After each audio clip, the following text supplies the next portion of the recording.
Good morning po sa lahat. Isa pang muli yugto ng ating Daily Bible Blessings. Pamagat po ng ating ating umaga ay tinapay tuwing umaga. Tinapay tuwing umaga. Ito mga dapat tayo mag-ipon para sa ating kinabukasan, di po ba?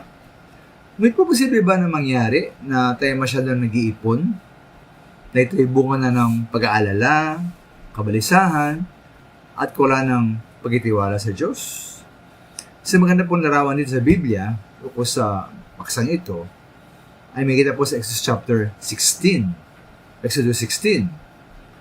Doon po binigyan po ng Diyos ang Israel sa ilang ng tinapay na parang pinipig. Verse 14. Bawat isa ay kukuha ng kailangan niya.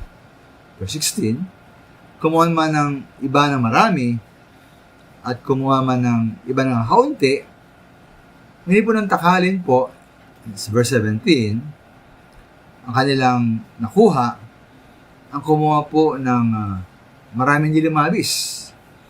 At ang kumuha ng kaunti ay hindi nagkulang.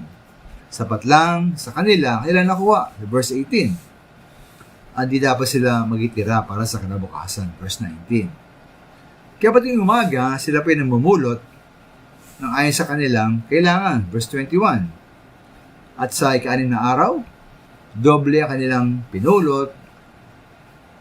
At dito tulad ng ibang mga araw, nila pong kinuha, hindi po nasira. Hindi po inuod. Verse 24. Doble po kanilang kunin sa ika-6 na araw dahil sa ika-7 araw, sa araw ng pagkapahinga, araw ng pamahinga, wala silang makuha. Verse 27. Kaya po sa ika-7 araw, sila ay nagpapahinga. Verse 30. Kaya para po sa aking mga minamay, ito ay natuturo sa atin, una, na ang Diyos po ang pinagmumulan ng ating mga pangailangan. Ang lahat po ay pawang biyaya lamang mula sa ating Panginoon.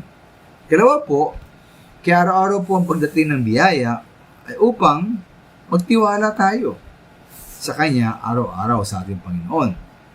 Kaya lang mga minamahal, dapat din tayong gumawa, kumilos at magtrabaho upang mapunuan ang ating mga pangailangan.